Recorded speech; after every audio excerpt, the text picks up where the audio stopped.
Hi Nibley, I'm back again and I'm going to tell you another story that inspired a film. But first, I'm going to have a drink of water. Kept the cup, you see. Oh, that's better. It is only water. It's too early for anything else. So, the story I'm now going to tell you is probably going to be a bit more obvious than the last one, a little bit earlier. But see if you can guess the name of the film. Another Disney film. Here we go.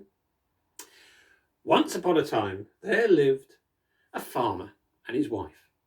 They had a very small farm and they were very happy.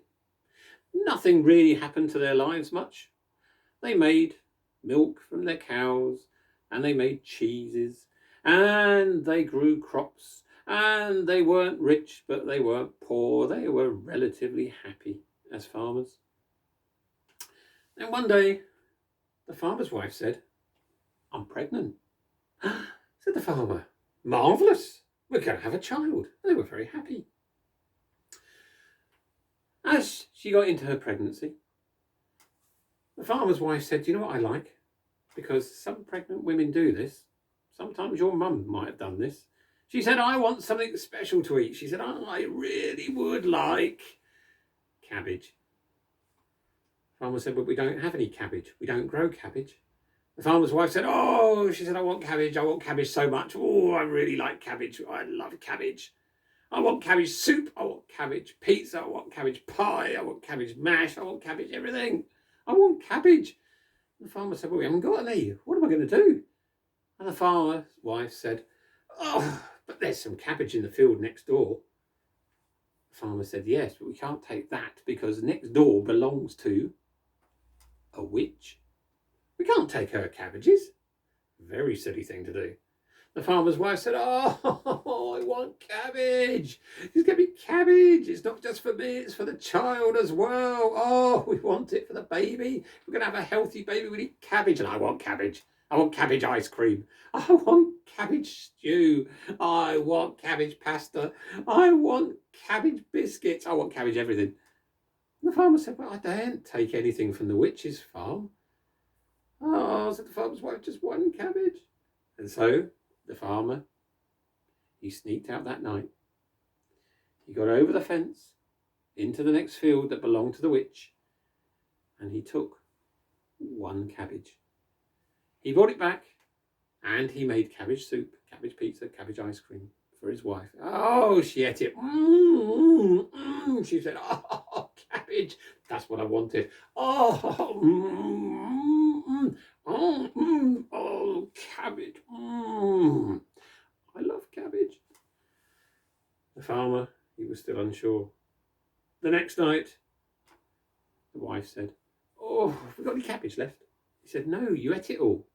You had cabbage ice cream. You've had cabbage pizza, cabbage and chips." He said, "You've had cabbage and beans." He said, "You've had cabbage, everything. You've had fried cabbage, toasted cabbage, roast cabbage, boiled cabbage, baked cabbage." He said, "We haven't got any cabbage left." She said, "Oh, husband, please go and get another one. It's not just for me, it's for the baby." "Okay," said the farmer, and that night he sneaked out and climbed over the fence, got into the cabbage patch that belonged to the witch next door. And just as he was about to cut a cabbage, it became very bright and light. And there, standing there in the light, was the witch, holding up her big stick with a flaming torch on it. She said, "You have stolen my cabbage." The farmer said, "It was only one. I'm so sorry. I will pay for it." "Pay? Pay?" said the witch. "You certainly will pay for it," she said. "Right. Now I believe this cabbage is for your wife who's going to have a baby. When you have that baby," she said, "you will give that baby to me." The farmer said, "I will not." "Huh?" said the witch. "I don't think you're going to have a choice, really." She said, "You've now eaten that cabbage, and that cabbage was a magic cabbage. It had a name, that cabbage. I will tell you the name later. But when the child is born, you will give that child straight to me." And a funny feeling came over the farmer. His eyes went a bit dim. He looked a little bit vacant, and he then said, I will give the child to you. And he went back home. His wife at home, when he got there, she was looking a bit weird as well. She looked a bit wide-eyed and a little bit vacant. He said, are you okay, my dear? She said, yes, I'm fine. I wouldn't mind some potatoes and something else. And so they had dinner. And nothing changed until she gave birth to a beautiful baby girl. On the day that the baby girl was born, the farmer, he took it from his wife and said, I must give this baby to the witch. And the farmer's wife said, okay. And so they took the baby next door and knocked on the witch's door. Ah, said the witch as she opened the door. Thank you very much. I will take this baby and I will let this baby grow up in my care. And the farmer and the farmer's wife said, okay. And they turned round and left. The witch took the baby indoors.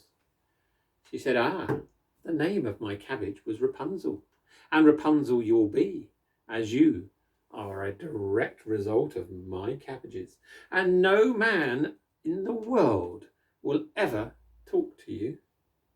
And with that, she took her into the forest, and with her magic, she built a huge, great, tall tower with a door at the bottom and some stairs that went all the way up the middle.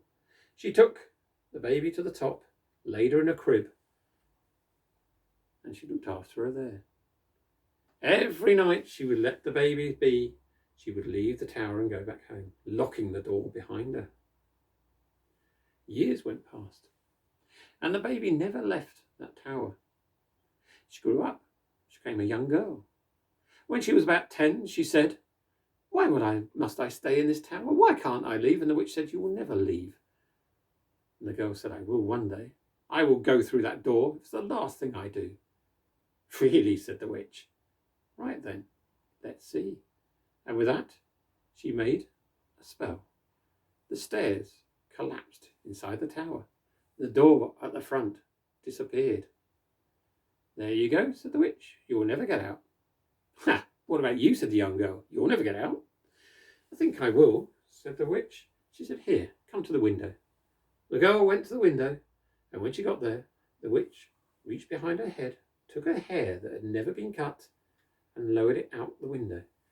Thank you, said the witch, and she climbed down the hair. She said, you will only let the hair down for me to climb up when I ask for it. The young girl said, suppose I will. You won't eat if you don't, said the witch. And with that, she left. And Rapunzel wound back up her hair. Every day from then on, the witch would get to the bottom of the tower with no door, no stairs, just the window at the top. And she would say, Rapunzel, Rapunzel, let down your hair. And Rapunzel would come to the window, let down her hair, and the witch would climb up with her bag of food. The girl, she grew up. She got to the age of 16. She got ever so bored in her room at the top of the tower. She would sing sometimes to the birds that flew around the top of the tower, and her voice would carry across the tops of the trees. But no one did she see. Sometimes she heard people below, but she daren't shout out for fear of the witch. One day, through the forest, there was riding a young prince. As he was riding through the forest, he heard singing, the most beautiful sound he'd ever heard. He rode on his wonderful white horse towards the sound of the singing. And when he got there, he saw sticking above the trees a tall, big tower, and the song was coming from the window at the top. He approached the tower and he looked round. He shouted up, but there was no answer. He walked around the tower, could not see any way in. It puzzled him. He left, but he came back the next day, and again he heard the singing. He walked around the tower. There was no way up. There was no way in. There must be someone up there, and she sounds beautiful. The singing is the most joyous thing I've ever heard, he said. A couple of days later, as he was coming back through the forest to visit the tower, he saw a little old lady in front of him.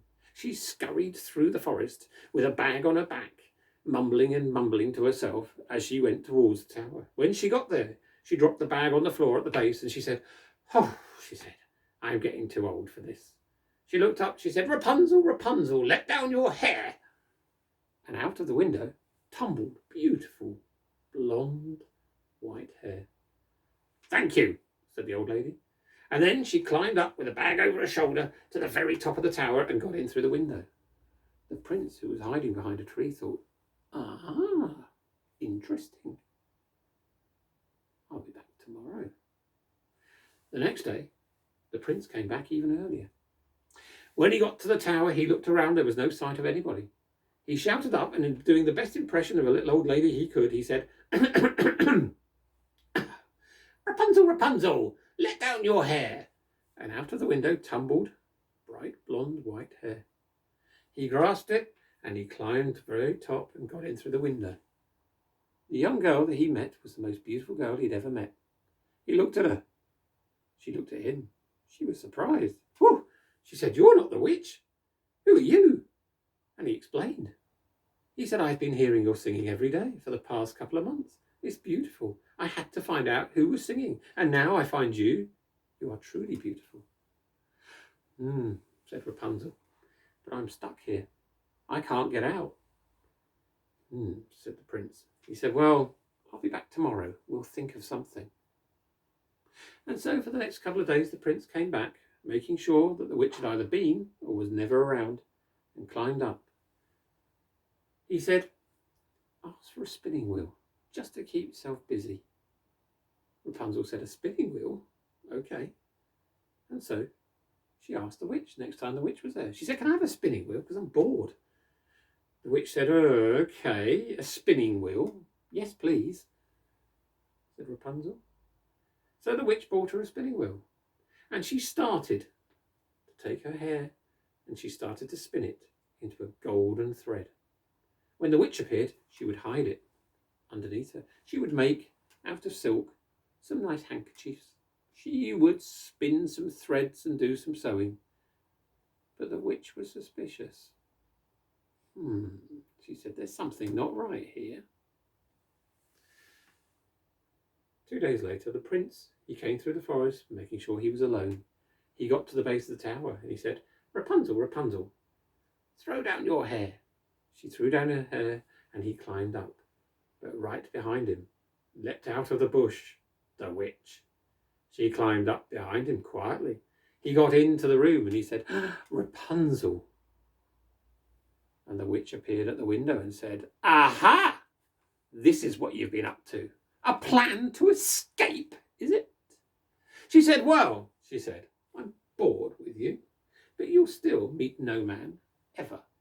And with that, she cast a spell. And immediately, Rapunzel disappeared.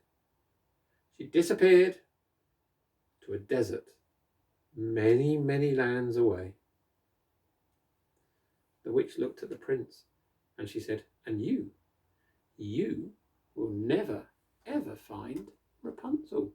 And she took some powder and she blew. The dust flew into the prince's eyes and he was blind. The witch pushed him out of the tower. He fell to the bottom into a heap and crawled away blindly. From that moment on, the prince, he walked and wandered all over the lands. He was blinded. He could see nothing. He looked like nobody had seen before. He was in a desperate state. His hair grew long, his clothes grew ragged. People would throw him out of towns, push him out of pubs, until he was not wanted by anybody. He wandered and wandered. One day, he wandered from one land to another, and he got to a mighty desert. He could see nothing. But then, from an oasis, he heard a sound. It was singing, the most beautiful sound he'd ever heard. He said, "I recognise that. I recognise that sound."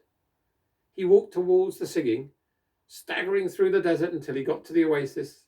And when he got to the oasis, he said, "Who's there? Is that Rapunzel?" And a young girl stood up, looked at the prince and said, "Ah, my prince has come." She threw her arms around him and both of them cried tears of happiness.